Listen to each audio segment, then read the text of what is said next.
Microsoft Build 2023 just wrapped up in Seattle, and I want to go over what I think are the important takeaways from the event. We'll also look at what recorded sessions are available and which ones I think are most valuable to consider viewing if you haven't already watched them. Now, this channel focuses mainly on C# development and all the technologies surrounding C#. So that's the area we'll concentrate on most in this overview. If you're interested in more C# content, check out all that this channel has to offer, plus go to imtimcorey.com for even more free and paid resources. Keep an eye out for future episodes of the Dev Question podcast as well. Over the next month, I'll be releasing 2 different interviews I conducted at Build. You won't want to miss those. Let's kind of, meet in the middle here, and I'm going to be on screen as well. Hello. And we're going to talk through what's going on at Build, what went on at Build, and what's available.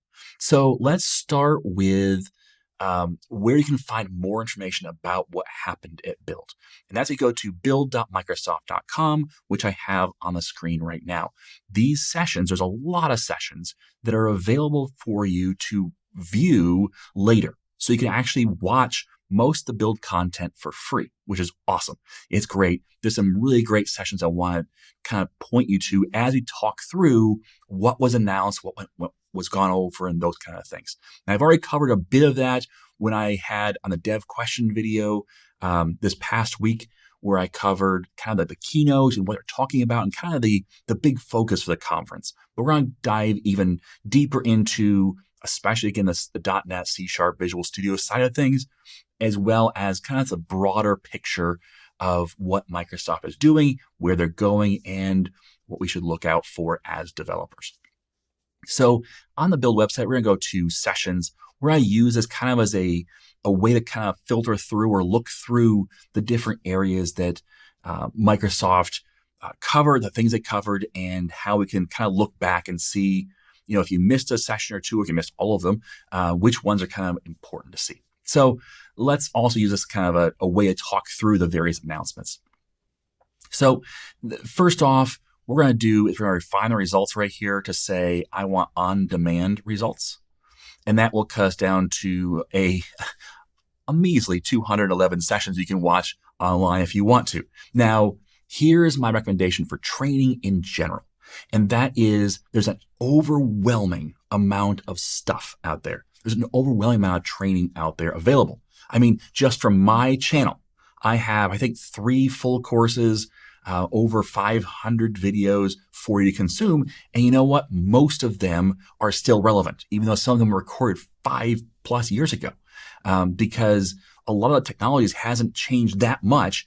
And of course, the C# code is pretty much the same. So there's a lot of great content just from my channel, and I'm just one of many resources out there. So when you're looking here at a session like Build, we have 211 sessions. My recommendation to you is don't watch all of them. Because if you did, first of all, you're going to get a lot of information that you just can't use. And that's actually going to fill your brain up with stuff that you're like, I'm just not sure what to do about that. And I have covered on the Dev Question podcast recently how to learn things, the different levels of learning, which ones you should dive into more deeply. We're going to kind of apply those techniques here when we talk through which of the ones we want to concentrate on, and which ones maybe it's either skip or put lower down the priority list, or put into a queue for, hey, if I ever need that, I've got this resource. So what we're going to do is look through this list and talk through the various announcements and also which ones I think are valuable to watch. And the first one that I want to talk about are the keynotes. There were multiple keynotes, and I think they're all valuable to watch to kind of give an overview of what's going on. Now, the thing to be careful of with a conference like Build, or any conference where there's announcements being made, is understand the difference between what we have and what they are planning for us to have. The things where they're saying, hey, we're going to do this versus we've done this. That's a key distinction to make, because when a company says we're going to do this, things change, okay? Priorities change, things don't work out quite right, things shift a little bit. And so there may be some things that aren't exactly the way they are going to announce it, because things have changed. So there's going to be some of that in these keynotes where they're saying, hey, this is what we are doing, as in we're still working on this, but this is the direction we're going. So just be careful of those kind of things, not to expect that everything you hear is available today. Okay? So the build opening, the era of Copilot, the next generation of AI for developers, Microsoft Cloud. These three right here combine to be the overall keynote for day one.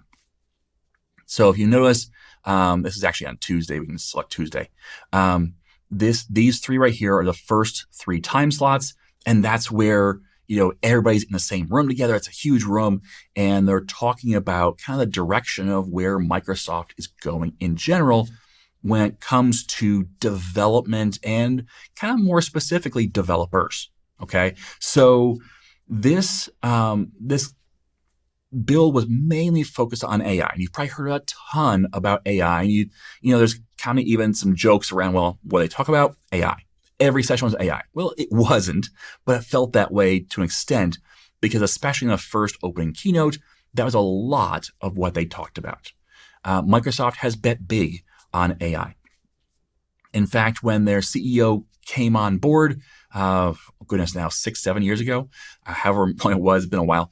One of the things he said was that Microsoft is going to focus on cloud resources, machine learning, and artificial intelligence.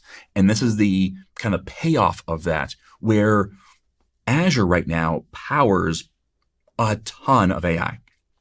In fact, probably the majority is from what I'm seeing of what we know as AI, all the ChatGPT stuff and all the plugins for it and those kind of things are on Azure.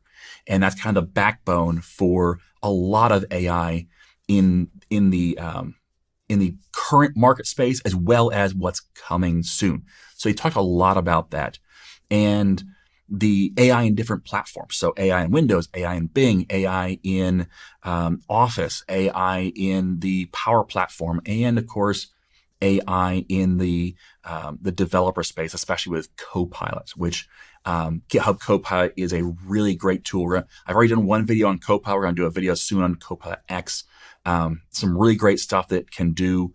And we'll talk more about that in the third day keynote. Because I think that's a really great demo. You should definitely watch. But the idea that AI is here, it's here to stay. It's continuing to improve, and they're continuing to push the boundaries of what it can do. But how they're going to put it into all the various systems. Now, there's a couple things to note here. First of all, AI is not the same as a replacement. They were stressing that a lot. It's a great tool. It's a great help. It's not a great replacement for people. And so they focused on that. I think we've even seen this week in the news where people have tried to just straight up replace people with AI or just let AI run loose. Students have tried to use AI to just write my paper for me. Well, it puts stuff in there that's obviously written by an AI. Or a lawyer recently tried to create his legal briefs using just AI and say, hey, just do it. And he's in super deep trouble because of the fact that it was very clear that it was written by AI. Things like miscited cases or cases that never existed were being cited. And, so it was clear that it was hallucinating a bit and just trying to make it, feel right for the person creating it. So it's not going to replace people, and they focused on that. They also focused heavily on the security of AI. All of Microsoft's AI go through Azure, and it's the Azure OpenAI platform they build upon. And if you want to build your own AIs, you can build on top of that platform. But one of the big key tenets of that is the security of the AI. What information goes in, allowing certain things or not, and then also the other direction, allowing certain things to come out or not, depending on the use case of your AI and how you can protect your users and protect the people who are using it and the AI itself. So that's a big focus there. But a lot of coverage on the AI, kind of allowed people to miss a lot of the other stuff. There was, as Satya Nadella, the CEO of Microsoft, pointed out, there were 55 announcements of new things at the conference that they're talking about or releasing, and there's some huge ones they announced, and not everything was just, hey, isn't our Copilot? So let's kind of dive more into the other things. We'll come back to the other sessions, but let's talk about the keynotes for now. So you know, Wednesday and shaping the future with work with AI, and so they're talking about the working with AI in Office and other products, and so again, AI heavily focused. And Thursday, the keynote was actually more towards the end of the day. Actually, it was the last session. Scott and Mark Learn to Code is that session. And this, I think, of all the sessions that you could possibly watch, I think this one's a really important one to watch. And the reason why is, first of all, it's amazing. It's great. Scott and Mark create an entire multiplayer asteroids game on stage live just using AI. Well, mostly using AI. They were, smart and set the demo up. Well, the AI wrote all or almost all the code, 99% of the code, but it really illustrated a few things that were very important. First of all, it illustrated the fact that AI is not perfect, because they wrote some things that was like, nope, that's not it. Let's try it again. Nope, that's not it. Let's try it again. They got to work right.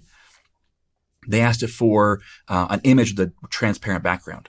And it had learned that transparent backgrounds have a checkered background, because that's what it's seen online. But that checkered background is actually not there in a transparent image. It's just used to illustrate for us as humans that that's a transparent background. And so that didn't work. And so they had to create a green screen background instead in order to get the background to be transparent. And then, when they wrote some code, they realized that there's some things that are not quite right here. Let's regenerate this. When it did regenerate, it generated different code, which was interesting. So that's one thing to take away from that. But also, if you look at the demo, it wrote all the code, all the big code blocks, but all the methods, Scott had already created these methods empty, but he'd created these methods and then it described what this method should do and what this method should do and what this method should do. And he had the structure in place. He had the idea, the logic of the app already in place, the flow of how things should work, and then just said, okay, here's an empty set of methods, an empty set of classes, and I need you to do the work in here. So the point there is, when you focus the AI specifically on a specific task and say, do this task, it does a pretty decent job. It's when you try to say, hey, do this application or create this logical piece of code, that it goes, I can't really do that, or it tries and hallucinates some really crazy stuff. So that was another takeaway. And then thirdly, I said that, the AI wrote most of the code, because even after, if you don't count creating the class names or the method names, Scott had to do a little bit of tweaking in order to get the final code to work. And that is, I think it was just one line of code he had to write. But that little bit of tweaking is important, because you have to understand, how is this application working, so I can debug it to figure out what's going on here and how I can make this work correctly. So while the AI was extremely helpful, building a complete multiplayer application live on stage is pretty impressive stuff, and especially in a 1 hour time frame. But it did not do it on its own. So it helped Scott and Mark move faster, but it did not replace them.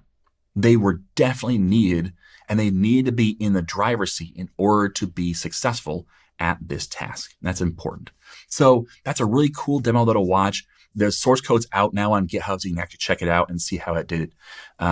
And there's some work to do in that code. That code is not really production ready. That's not like, okay, ship it code. That is, hey, you got something working. Now let's think through optimization. Let's make sure you think about security. Let's make sure you think about logging and all this other stuff you have to think about when it comes to writing code. But it's a great first start.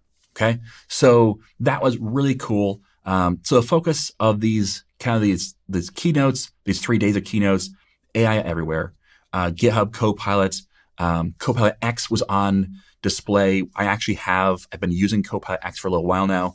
I have a license for that, and I'll be showing that off in a separate video. Azure OpenAI Studio. They showed that off quite a bit, creating your own GPT, either plugins or full models, where you can take your extra information, train the model on that, and create your own version that's builds off a foundation from Microsoft, but has your own stuff. But, and here's a key part here, your stuff doesn't go to anybody else. Doesn't go to the foundation, doesn't go to Microsoft, it's yours. But it allows you to create customized chatbots or customized interfaces for talking with the AI, so that you can create stuff for your own customers or things that, your own tools using your own data. So some pretty cool stuff there. I will note though, the Azure OpenAI Studio, really cool, really powerful thing, but it's not for everybody. It's not for, let's say, a hobbyist developer. It's probably not where you want to start. You don't want to say, okay, let's go start there. You actually have to sign up for it. You have to be approved in order to get into it before you can even start, because again, Microsoft being very careful about how they turn over the keys to these AIs. And they don't want to just say, hey, anybody can create anything. That's not what they're doing. So they're being restrictive on that and making sure that they're being careful in how they kind of give away this power. So again, they're focused on security, focused on trying to be as responsible as possible with this new AI power. So I don't think it's necessarily for the everyday user to just go out and create your own version of ChatGPT. Other things that have been kind of big things that you'll probably hear about are DevHome. So DevHome was a really big buzzy word, especially in the developers spaces with .NET and Visual Studio. DevHome is pretty awesome and some pretty great stuff. But I do want to point out that DevHome is basically an alpha edition. It's just barely out. It's not actually production ready. It's not. It's a preview. It's just they're trying to gather information about what do you want. What do you want to see from this? This is what we've got. That's what we got to start with. And we have some ideas of what we think would be helpful, but what do you want to see? So be careful with that you don't, expect this to be production ready and perfect. I saw a comment under the store page which said, this is barely an alpha version. There's some things that are broken. Yeah, there's going to be, because it is barely an alpha version. It's a very early preview of what they're working on. Again, remember, build is about not just what we already have, but where we're going. And so this is one of those where we're going things. And I think DevHome is a great tool. I'll probably do a separate video just on DevHome and DevDrive. And then there were some other things, a lot of stuff with Azure, of course. Again, Microsoft is really focused on Azure, machine learning, and AI. But there's even some small things. There are some pretty cool announcements like the Azure Container Apps having jobs. So Azure Container App Jobs, which is a way to schedule background tasks that run the cloud on containers. So you can have things that are consumption-based that are triggered on various triggers. So some pretty cool stuff there. We'll talk more about that for sure on this channel, but those were mentioned as well. But let's kind of let's look through this page and talk through, how do we go through this and figure out what's valuable. So right now we have 147. Let's go to 211 sessions. Okay, so 211 sessions over all the days that are available on demand right now. Now they may put more up if they have more. They've been pretty good about getting most of them out quickly, but this number may go up a little bit. So 211, and we're going to start filtering down by the categories I think that are most valuable to us. So let's look first at .NET. And we have 22 sessions. Now, about 10% of sessions mention .NET. in the title or description. There's a lot more than mentioned .NET. And that's one of the things that I've heard a couple people say is, I think it's kind of telling that Microsoft didn't, have C# front and center day one. They did. They had C#, they already had .NET there in the keynotes, but it wasn't the only thing. They mentioned and talked about Python and Java, and you'll see a lot of these things, cover other languages because Microsoft really is saying, hey, our cloud is language agnostic. If you want to build something in Python, cool, go ahead. Python is kind of the premier when it comes to especially AI and machine learning. Well, guess what?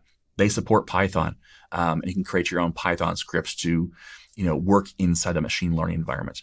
But .NET is not being forgotten. It's not being pushed aside. It's not like they're saying, that they're not thinking about .NET. They're front and center focused on .NET. It's just that that's not the only thing they focus on when it comes to developers, because Microsoft of today is looking beyond just what's inside their walls. So just be kind of clear there. So let's talk through the various sessions in .NET. I would encourage you to check these out and check out the ones that are relevant to you. So there were a number of MAUI presentations. I sat in a couple of them, upgrading from Xamarin to .NET MAUI or Blazor plus .NET MAUI. And there's all things client mobile app development .NET MAUI. And then down here, there was somewhere in here is a MAUI Q&A. There's one Q&A. There's another. That's one of the ones I sat in on was the what's new in MAUI Q&A. So there's a lot of MAUI stuff in here.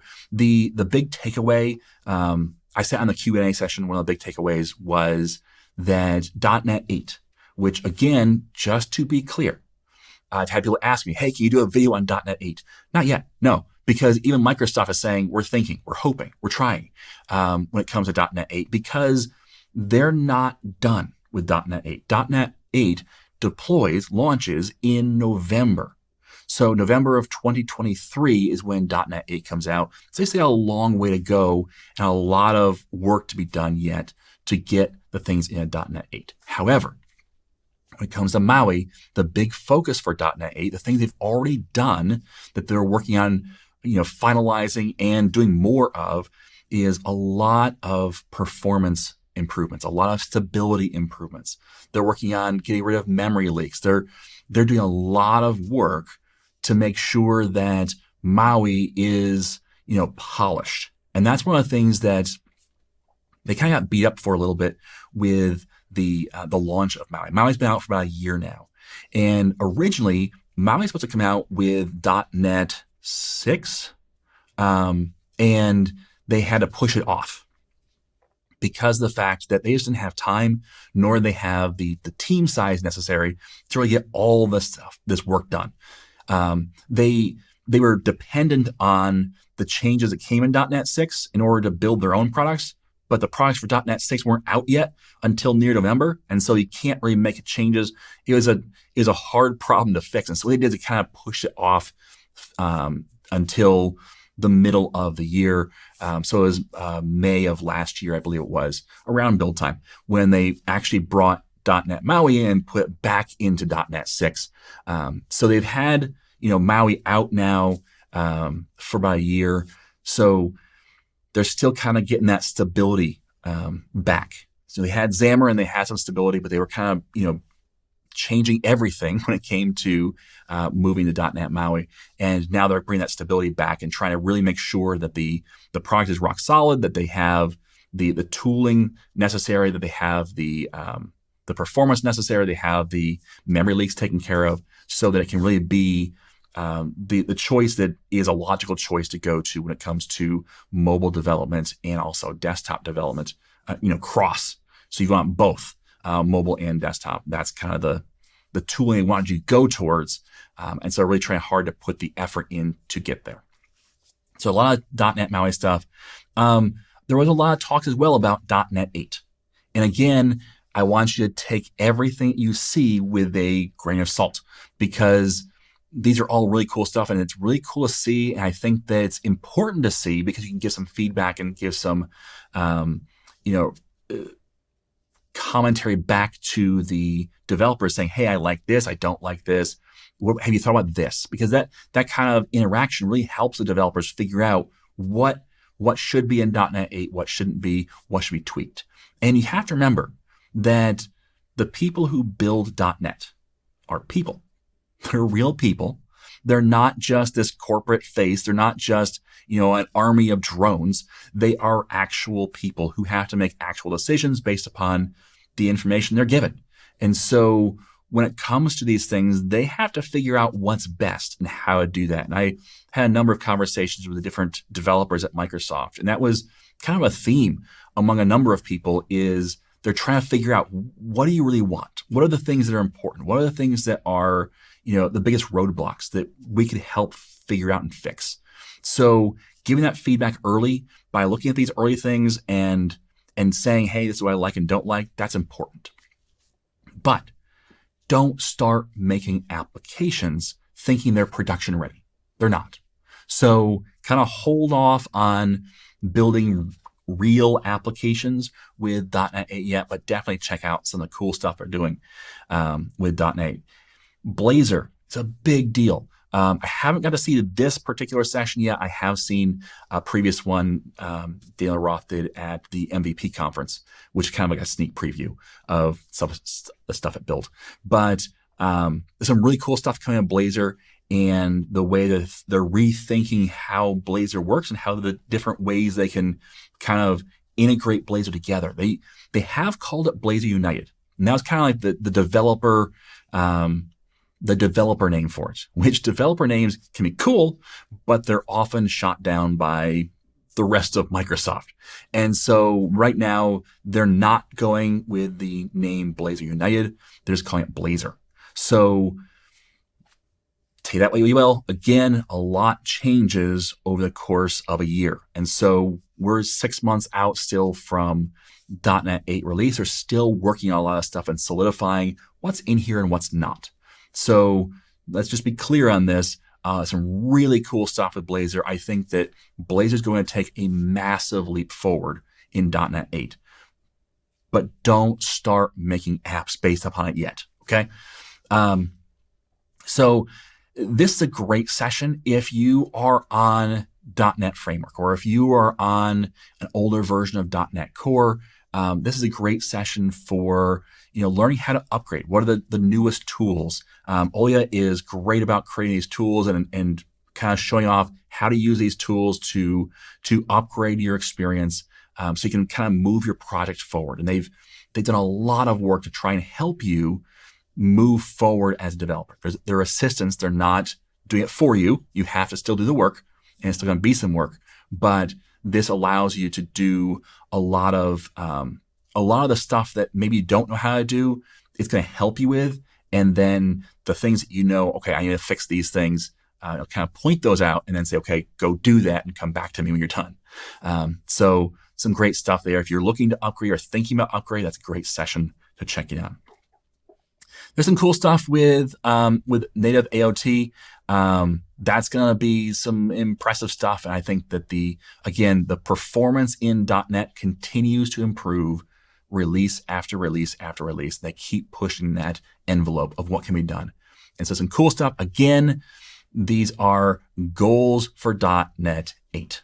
Okay. So again, don't start making apps on it yet. There's some really cool stuff here. I would encourage you to check out most, if not all of these. Modernizing your .NET and Java web apps in Azure App Service. Cool stuff there. Q&A about taking your .NET apps to the cloud. There's some really cool stuff there. Even the built-in .NET PDF library. So using that as well. This one was really fun. Okay, I sat on this session, advanced developer tips and tricks in Visual Studio. The trick here is not everything shown off was current. There was some really early access stuff that you can see, but there's a lot of tips and tricks that we're important because they currently are in Visual Studio and can make a big difference. And in fact, I'm trying to figure out how to show off some of these things because some of them are really small, but again, important. And sometimes burying them in 10 things you didn't know about Visual Studio, that's not usually a great way of showing off specific things because often you want that one specific thing. So I'm still trying to figure out how to kind of show us off so you have a resource to go to and say, I didn't know about that. Here's how to do it. But there's some really cool stuff in Visual Studio coming up.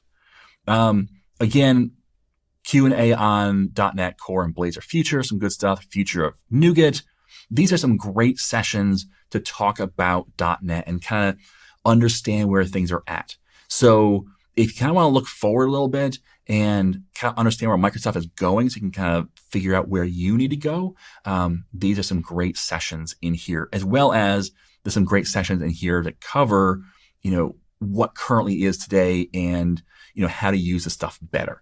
So really great stuff for .NET. But that's not all. We have 22 sessions for .NET that mention .NET. But if we mention Visual Studio, we'll see we have 21 sessions. And no, they're not the same sessions. Now, some are, but one of the big things is Visual Studio Code. There's a lot of stuff going on in Visual Studio Code that they cover because it's, again, not just about C#, although Visual Studio Code can do C# really well. But one of the big ones here that they talk about is code spaces. I'll do a separate video on code spaces. You get 60 hours of code spaces a month for free. And code spaces allows you to, from a repo, just say, launch this code space, and it will launch a browser-based Visual Studio Code that has full access to do what Visual Studio Code does. It can build projects. It can, check in code or commit code. It can, pull down code. It can run code. A whole bunch of stuff that it can do. Some pretty sweet stuff that it can do. So there's a lot of neat things in Visual Studio Code as well, but some really cool stuff. Even integrating Visual Studio, the Power Platform, is another thing that's pretty impressive. So some great tips and tricks. There's some sessions that weren't shown. They'll have to do some stuff on myself. There's some pretty cool stuff with the latest changes in Visual Studio, so 17.6, as well as the new stuff that's coming out with 17.7. So some cool stuff there. But there's some really neat stuff. DevBox. This is one that that you got to be careful of. I actually had a conversation with Amanda Silver for the podcast. So the Dev Question podcast, you'll see that coming out in a couple of weeks. And she's the corporate vice president for all of DevDiv. And we talked about DevBox a little bit. And, one of the questions I asked was, hey, is DevBox, what's the pricing story like? Is it going to be something that, the everyday developer is going to use? And essentially, no. DevBox is more for when you're on a dev team, when you have a central IT department, when you're in a corporation. Now, DevBox is really cool for when you're in those scenarios, but it's not necessarily for the everyday user to use for free. So I believe it's about 50 some cents US per hour to run it. So it can get quite expensive, $4 a day, what's that over the course of a month? $120. That's a lot of money if you're working 40 hours a week on DevBox.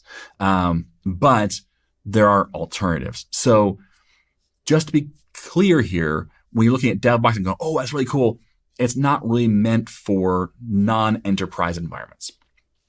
So if you're in an enterprise environment, or possibly, that's a great option. But just make sure you understand what the use case is for these things before you just dive right in.